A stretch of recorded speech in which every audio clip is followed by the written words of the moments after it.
Substance. Podcast stupéfiant.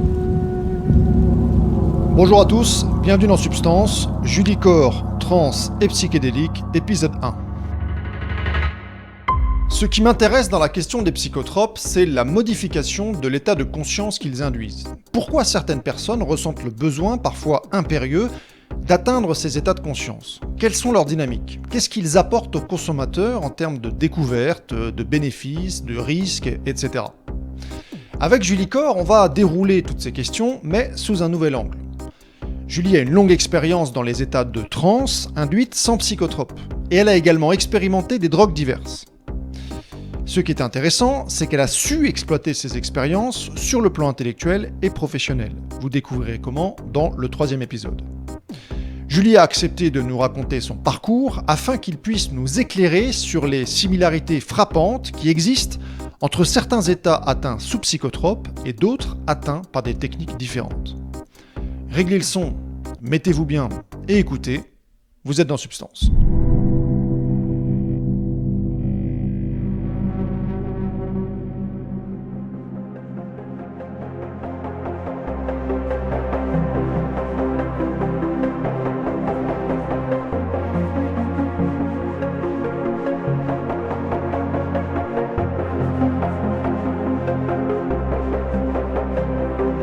Je m'appelle Julie Corrs, j'ai 33 ans, je suis chargée de recherche et d'enseignement à la faculté de médecine de l'Université de Genève. Je vais mentionner plusieurs institutions et voilà, je tenais à dire que mes propos n'engagent que moi et ne sont pas nécessairement cautionnés par les institutions que je vais mentionner.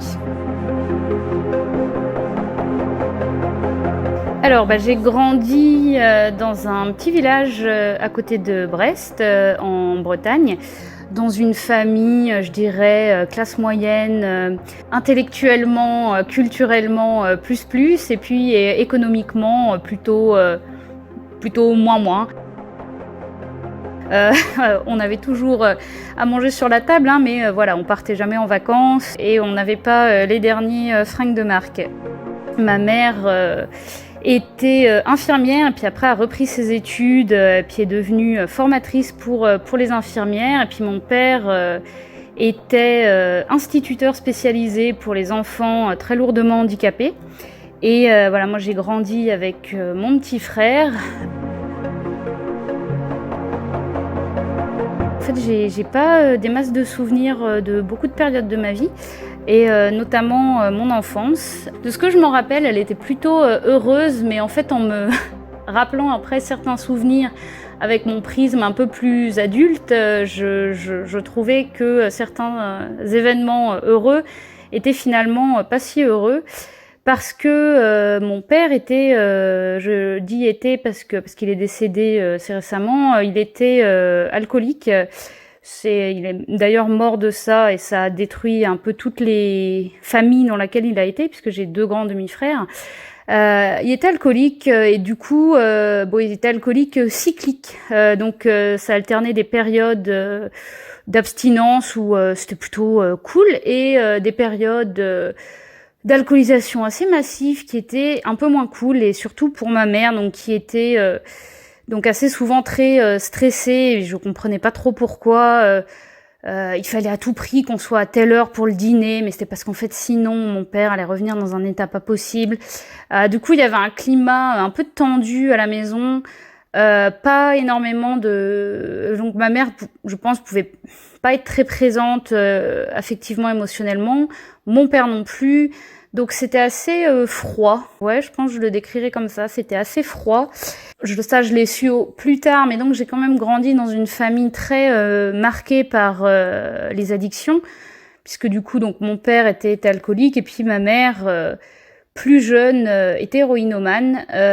Mon oncle également, lui, il en est décédé. Donc voilà, j'ai quand même grandi donc dans une famille où les substances d'abus avaient quand même une place. Bon, mon père, je l'ai toujours connu alcoolique, et ma mère, par contre, ça faisait depuis des années quand même qu'elle s'était sortie d'ailleurs toute seule de ça. Voilà, donc on grandit comme ça, avec une famille très en vase clos. Mes parents, ils avaient pas d'amis. Du coup, il y avait jamais vraiment trop personne à la maison. On n'allait jamais vraiment chez personne, donc un peu en vase clos. Et bon, j'étais assez turbulente, je crois. J'étais vraiment, et puis j'étais déjà très bavarde à l'époque. Ma mère me disait que quand j'ai commencé à parler après, il y avait que quand je dormais que je m'arrêtais. Mais moi, j'ai un souvenir quand même un peu plutôt heureux, même si voilà, après au début de l'adolescence, donc c'est là, on va dire, peut-être ça a commencé à dérailler, même s'il devait y avoir des signes avant, mais je m'en rappelle pas. J'ai développé des gros troubles alimentaires, de l'anorexie mentale, qui m'a conduit à faillir de mourir et à me retrouver hospitalisée pendant 5 mois à l'hôpital, mais dans un service de pédiatrie, où j'étais avec des enfants, des petits-enfants, donc qui avaient des cancers, donc c'était un peu étrange. Bon, j'ai quand même été enfermée dans ma chambre pendant 1 mois, sans avoir droit de voir personne, de parler à personne. Bon, j'en ai pas un très bon souvenir de cette expérience. J'ai passé là 5 mois. Bon, il y avait déjà des gros dysfonctionnements dans le cadre familial, mais ça a contribué, je pense, à encore plus le faire exploser. Et à partir de ce moment-là, moi, je suis rentrée dans un cycle un peu de mal-être, de vraiment pas être bien. Quand je suis sortie de l'hôpital, bon, j'étais pas du tout guérie, j'avais repris du poids, mais en fait, il y avait eu aucun suivi, il y avait rien eu. J'ai passé 5 mois dans une chambre, quoi, avec pas droit d'avoir des livres, avec pas droit de parler aux gens, avec pas droit d'avoir mes cours, avec juste droit de fermer ma gueule et puis de manger, quoi, en voyant une psychiatre par semaine, voilà. Et c'était vraiment tout ce que je faisais, quoi. Donc je suis sortie de là pas trop guérie. Le contexte familial à la maison était pas dingue. Et là, ça a commencé à devenir très, très, très conflictuel avec mon père, avec ma mère. Moi, je supportais pas cette situation de devoir rester, que mon père soit là, en fait, et je comprenais pas pourquoi ma mère partait pas. Donc, c'était vraiment très, même la période avant l'hospitalisation était comme ça, très très conflictuelle. Et puis mon petit frère qui déteste le conflit, lui, il disait rien, quoi. Il était vraiment, il se faisait le plus petit possible et donc c'était une période un peu compliquée. Et donc voilà, moi je sors de l'hôpital, je reprends ma scolarité en étant persuadée que j'ai loupé tellement de cours que j'y arriverai jamais, quoi. Donc en ayant vraiment une entame dans ma confiance en moi, dans mes capacités.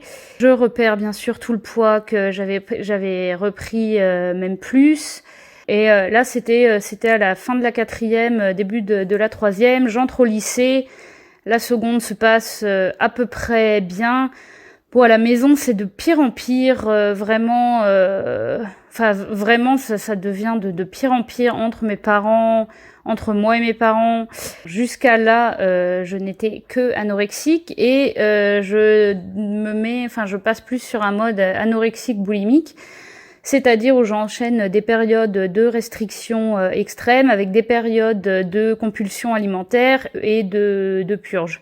En tout cas de mécanismes compensatoires, donc purge par des vomissements, sport à outrance. Et ça commence à perturber ma scolarité parce que je suis tellement omnubilée par ça, puis je suis fatiguée parce que c'est taxant pour le corps et je sais pas, juste j'arrive plus à aller en cours, donc j'y vais très épisodiquement.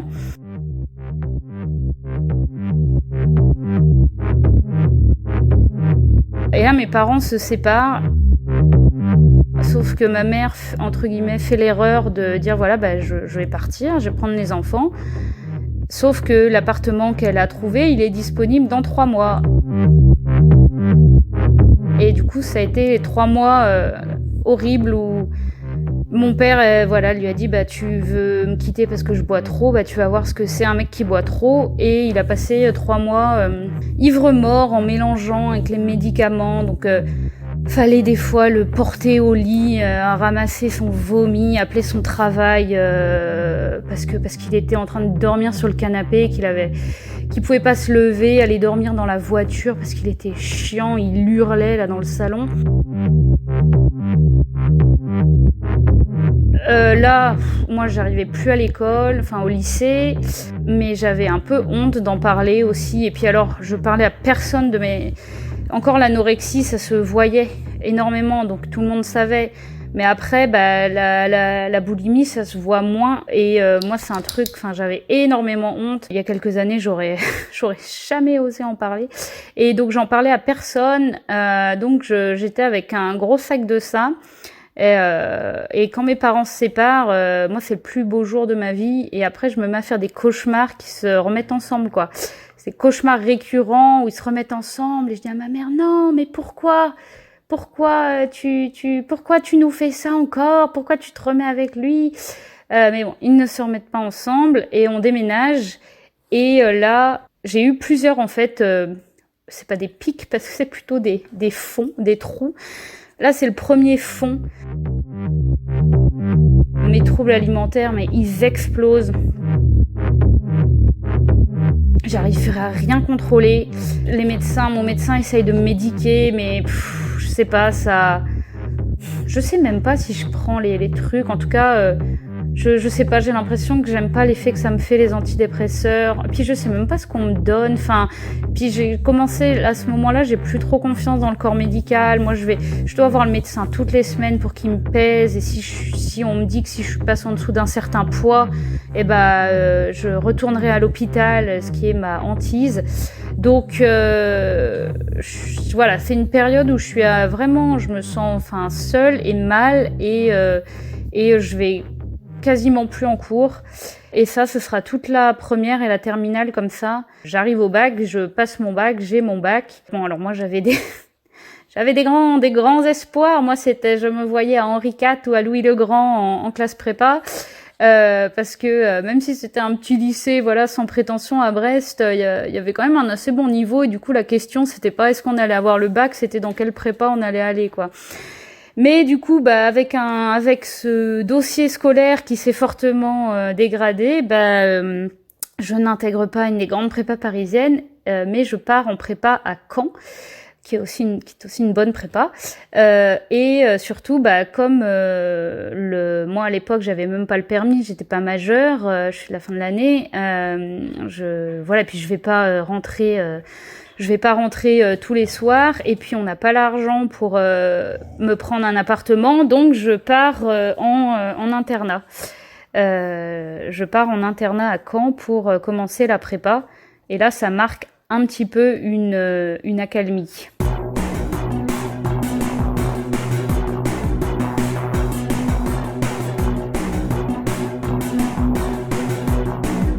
C'est un énorme cliché, hein, mais bon, c'est un peu vrai. En Bretagne, c'est normal de commencer à picoler en 5e ou en 4e, quoi.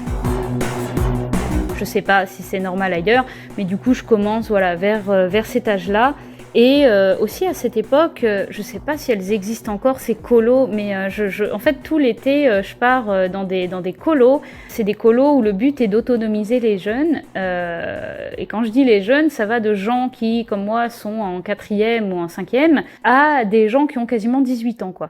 Donc ça fait quand même un petit écart. Et du coup, en fait, assez souvent, on n'est pas livré à nous-mêmes, mais on nous dit, allez, vous avez tel budget pour vos repas, votre hébergement, vous partez explorer, et puis on fait le point dans 3 jours, quoi. Je sais pas si ça se ferait encore, moi je trouvais ça trop cool. Mais du coup, voilà, de la première colo que je fais, comme ça, je me retrouve... donc déjà les mecs arrivent, on part en car de Rennes pour aller au Portugal, et des mecs ils arrivent, en fait ils ont mélangé de l'alcool et plein de médocs, ils sont fracassés, et je me lie d'amitié avec ces gens, et puis un petit groupe de gens où ils sont tous beaucoup plus âgés que moi, quoi. Ils ont plutôt 16-17 ans, moi je suis en 5e, et voilà, eux ils consomment quand même, voilà, des médocs, de l'alcool. Ah oui, on commence un road trip, et puis eux, direct, en fait, ils savent où aller chercher dans toutes les villes, et du coup, ils se chargent comme pas possible. Et donc c'est là où je vais fumer mes premiers bangs, premiers joints, des médocs, mais je crois que j'ai pas trop conscience de ce que je fais en fait. Je sais pas, je trouve ça, je sais pas, on me propose, je dis oui. J'ai pas l'impression de me mettre en danger. Bon, on se fait virer de tous les campings où on est dans cette colo, donc je pense que notre comportement ne va pas être dingue. Mais et je me rappelle, je sais pas pourquoi ça m'a marqué, un de ces types eux, ils étaient vraiment fracassés, puis qui me dit mais toi, t'as pas besoin, toi, t'as besoin de rien prendre parce que t'es perché déjà complètement naturellement, quoi.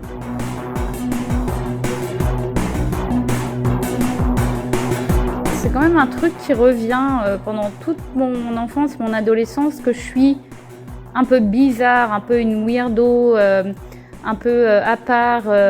Mais moi, j'en ai pas forcément conscience, quoi, mais c'est comme ça que les gens me le font sentir. Et du coup, voilà, donc je découvre ça. Après, franchement, j'ai pas d'appétence particulière.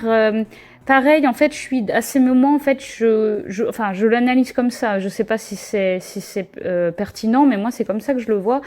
Je suis dans un état de dénutrition tel. C'est pas pour rien que les ascètes et puis dans toutes les cultures, les mystiques, ils vont pratiquer le jeûne. Quand on est dans un état de dénutrition extrême, d'ascétisme extrême, en fait, on est complètement en transe. On est complètement dans un état de conscience modifié. Moi, je plane à 3000, quoi. Je crois qu'en fait, là, toutes les substances que je peux tester, ça fait pas grand chose parce que je suis déjà dans un état comme ça, complètement modifié de conscience. Et du coup, je recherche pas particulièrement ça. Peut-être un peu quand même dans les moments où ça va vraiment pas, bah, je vais avoir, et ça va se répéter pendant assez longtemps. Je vais avoir tendance à boire plus pour un peu sortir de mon corps, pour un peu m'anesthésier, mais j'ai pas, voilà, je lis, on va dire, aucune relation avec aucune substance particulière. Je crois que je suis trop focus sur la bouffe et mon corps à cette période-là. Vers la fin du lycée, quand même, je vais rencontrer 2 personnes avec qui je vais vraiment me lier d'amitié et qui vont aussi un peu me redonner le goût à... en fait, je me remets à aller en cours, mais pour eux, quoi. Et bon, aussi parce que, je vois bien, je me dis, mais ça peut pas être ça, ma vie, quoi, d'alterner. J'étais en train de faire du sport à outrance, de la restriction, et puis des crises de boulimie, ça peut pas être ça, ma vie, quoi. Et donc, je retourne un peu en cours, et donc, forcément, je me remets plus à sociabiliser, et à faire, donc, sur la fin du lycée, je me mets à faire plus de soirées. Et en fait, maintenant, quand j'y repense, je finis toujours ivre-morte quand même, hein. Je finis quand même toujours bien arrachée. Mais bon, en fait, là, vraiment, c'est tout le monde est... Personne se dit, oh là là, Julie, elle a abusé. Nan. En fait, c'est tout le monde est comme ça. Donc, voilà, en tout cas, ça ne choque pas. Ça ne choque personne, et comme ça choque personne et que tout le monde est comme ça me choque pas non plus. Mais maintenant que j'y repense, c'est vrai que bon, voilà, je fais pas, je suis pas dans la modération, quoi. Et puis après, je pars en prépa. C'est une autre dynamique qui s'installe, quoi, en classe préparatoire aux grandes écoles, où et je pense, bon, déjà j'avais besoin de m'éloigner physiquement.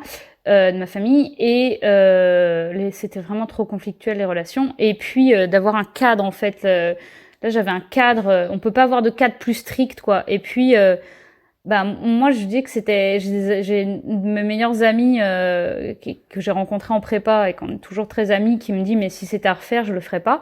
Elle a très mal vécu. Moi, j'étais très contente parce qu'en fait, il y avait plus aucune question à se poser, quoi. C'était qu'est-ce que tu fais? Bah, tu travailles. Puis comme j'étais à l'internat, aussi, ça me facilitait. C'est pas qu'est-ce que manger, machin. Non, il y a la bouffe de l'internat qui est faite. C'est comme à l'armée, hein. Tout est cadré, et moi, j'avais vraiment besoin de ça à ce moment. Donc, j'arrive à calmer quand même beaucoup les périodes de crise. Je me rends compte quand même que faut bien manger un peu pour si je veux tenir les journées de cours. Mais voilà, c'est quand même, en fait, c'est que ça reste quand même très très présent dans ma vie, beaucoup plus que mon travail en prépa. En plus, le week-end, vu que ben moi, voilà, j'ai pas le permis, j'ai pas de voiture, on finit le samedi à midi et il faut que je retourne à l'internat le dimanche soir. Je peux pas faire Caen, Brest en train. Ça me fait arriver le samedi soir, donc ça a pas de sens. Et du coup, l'internat est fermé le week-end et ils veulent pas que je reste. Donc je vais à l'hôtel. Et là, par contre, quand je suis seule, bah moi je fais des crises de boulimie, quoi. Donc les 2 ans vont être rythmés un peu comme ça. Et encore une fois, la deuxième année, je renforce des rencontres amicales qui font que voilà, il y a toujours ce truc il y a toujours eu ça je pense mon appétit de vivre est plus fort et du coup je me lie avec les gens et puis je passe le week-end chez des personnes qui restent le week-end à Caen dans leur appartement et du coup ça va un peu mieux, mais encore une fois en fin de deuxième année, je pense que je repars dans une descente et pareil, je me mets à plus aller à certains cours. J'arrive pas à faire une semaine complète. Ça fait comme au lycée, je n'y arrive pas. C'est plus fort que moi. Donc voilà, moi depuis que j'étais gamine, je voulais être véto et en fait, j'arrive à la fin de la première année de prépa en me disant mais je veux pas du tout être véto. Et je sais pas ce que je veux faire et je regarde les écoles d'agroalimentaire et je me dis mais je veux surtout pas faire ça. Et la seule école qui me plaît, c'est l'ENS, qui est l'école normale supérieure. C'est très dur de rentrer sur concours. Bien sûr, je rate le concours. À ce moment-là, j'ai quand même déjà pas mal décroché. Et donc, en regardant un peu ce que je peux faire, je tombe sur les programmes de l'université, des universités en biologie. Et je me dis, mais c'est génial, ça j'ai envie de faire. Et donc, en fin de deuxième année, je vais moi, à la fac de bio à Rennes.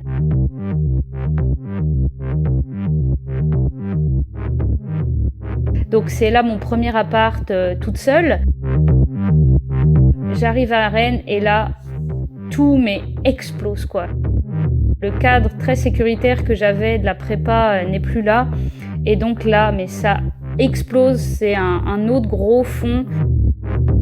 Je vais redoubler ma première année de licence parce que alors déjà pour payer ma vie, j'ai 2 travails. J'en ai un le midi à l'Uni et j'en ai un le soir et les week-ends et les nuits au McDo. Parce que aussi la boulimie ça coûte cher. Et puis voilà, payer mon appart, mes factures, donc tout ça coûte cher, donc il faut de l'argent. Sortir aussi parce qu'on sort beaucoup. Et là, c'est vraiment, mais tout explose. Je bois, mais beaucoup trop. Mais encore une fois, en fait, je suis avec des personnes qui font pareil, quoi. Donc c'est encouragé, ou en tout cas, c'est pas désencouragé, quoi. Donc je bois beaucoup, je prends un peu tout ce qu'on me propose, sans vraiment réfléchir à ce que je prends comme substance. J'ai une sorte de boulimie de tout, quoi, de nourriture, d'alcool, de sexe, de tout. Et là vraiment, j'arrive plus, quoi. Donc je rate ma première année. Et là, j'arrive vraiment à un point où je sais pas, je me dis ça peut pas être ça ma vie. Je suis un peu, franchement là, c'est là où vraiment je pense vraiment à me suicider de plus en plus parce que je sais pas comment faire, quoi.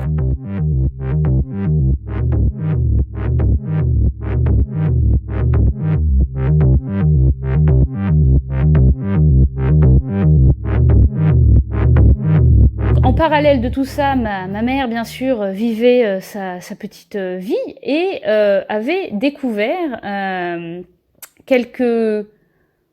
ou 2 années auparavant, une approche de thérapie complètement différente de ce que je connaissais, parce qu'à l'époque, pour moi, et comme pour beaucoup de Français, je pense, la thérapie, c'était la psychanalyse. Et j'avais pas envie de faire de la psychanalyse. J'en avais aussi un peu marre des psys parce que j'en voyais du coup depuis les troubles alimentaires. Je trouvais que ça servait à rien et en plus j'avais pas envie de leur parler, donc forcément ça pouvait pas marcher. Et donc ma mère m'avait parlé de cette approche qui avait essayé vraiment de faire le forcing pour que j'y aille et j'étais pas prête. J'étais même rendue à un stage et sur le pas de la porte, j'avais dit non, je peux pas, vraiment, je pouvais juste dire ça en boucle comme un perroquet, donc on était repartis, on n'était pas très contente.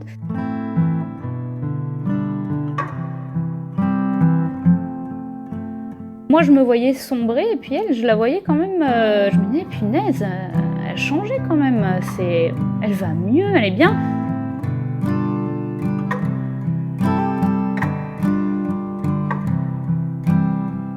Et je lui dis, franchement, moi je vais faire la même chose que toi, quoi. En fait, moi aussi j'ai envie d'aller mieux. Et c'est comme ça que je découvre la respiration holotropique.